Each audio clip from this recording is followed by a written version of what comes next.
So you mentioned pro-Palestinian protests. Kamala Harris is expected to announce her choice for running mate any day now, by Tuesday, it said. Potential candidates include Arizona Senator Mark Kelly, Kentucky Governor Andy Beshear, and Pennsylvania Governor Josh Shapiro is reportedly at the top of her list. Many progressives are raising alarm about Shapiro's record on promoting corporate tax breaks and school vouchers, raising issues about accelerating climate change and demonizing pro-Palestinian protests. Earlier this year, Governor Shapiro called on the University of Pennsylvania to disband a Gaza Solidarity encampment. He also supported the dismissal of the University of Pennsylvania's president, Elizabeth McGill, amidst that firestorm fueled by right-wing politicians and media over free speech and support for Palestinian rights on campus. This is Governor Shapiro speaking in May. By their own admission, the leaders at the University of Pennsylvania have made clear that those protesters, those who are living in these so-called encampments, are violating the rules of the university and in some cases the laws of the city of Philadelphia. The university has tried to negotiate and discuss the matter with those protesters. That has proven to not be effective. Over the last 24 hours at the University of Pennsylvania, the situation has gotten even more unstable and out of control. More rules have been violated. More laws have been broken. That is absolutely unacceptable. That's Pennsylvania Governor Josh Shapiro speaking in the rain in May. Marc Lamont Hill, you're joining us from Philadelphia, Pennsylvania. You're co-author of Except for Palestine, The Limits of Progressive Politics. You've covered these protests extensively, as well as the Middle East, as a host on Al Jazeera. Your response? There are so many things here. There's a really good chance that Kamala Harris is going to choose Josh Shapiro to be her running mate. In some ways, in the most obvious way, I oppose that. Josh Shapiro challenges democratic practices. He doesn't believe in free speech.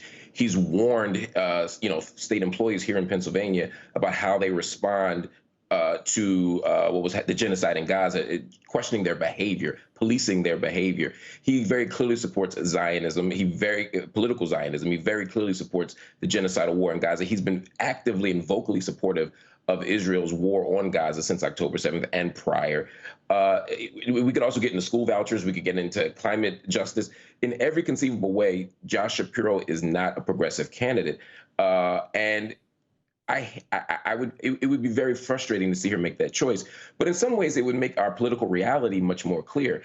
People right now are trying to project a green screen onto Kamala Harris the same way they did to Barack Obama, meaning they want to project their radical ideologies and their progressive ideologies and imagination onto her. That's not who she is. She very clearly supports AIPAC. She very clearly is a liberal, but certainly not a progressive or a radical. So what Josh Shapiro as a choice would do is it would remind us of what we're dealing with. If you're voting for Kamala Harris, it's not because you're getting a radical or even a progressive. You're voting for her because you want to keep Trump out of the White House. You can make your own political decisions about what that means, but we need to be very clear about what we're getting and about what we're not getting. But if you were somebody who was not voting for Biden because of him underwriting this vicious war in Gaza, then there's absolutely no way you could justify voting for Kamala Harris as she chooses Josh Shapiro. And the two of them, it's not just Shapiro, the two of them are just as supportive of this war machine as every other mainstream corporate Democrat. And to those who say, to your response, that you can vote for Kamala Harris if you want to keep Trump out of the White House, that Governor Shapiro, presides over a state that is a key battleground state that she would need to win. Well, that's the argument, right? Is that it's Trump's argument for choosing J.D. Vance, which he probably regrets at this point. If you want to keep Trump out of the White House, Josh Shapiro does help. I mean, that's a great point. But the question is, when you win the White House, what do you get, right? There has to be a way to keep Trump away, to keep Trump out of D.C., which I support, but still not compromise all possibility of actually meeting our collective needs. Again, I'm not talking about pie in the sky. I'm not talking about an imagined future 100 years from now. I'm saying right now, we have to challenge Kamala Harris to be better. We have to challenge Kamala Harris to meet our needs. And if we don't even hold her accountable for the vice presidential choices she makes right now, when there are clearly more progressive options on the table, then we've forfeited our own kind of agency here. Let's do both. Let's keep Trump out of the White House, but let's also apply some pressure. That's all I got to say.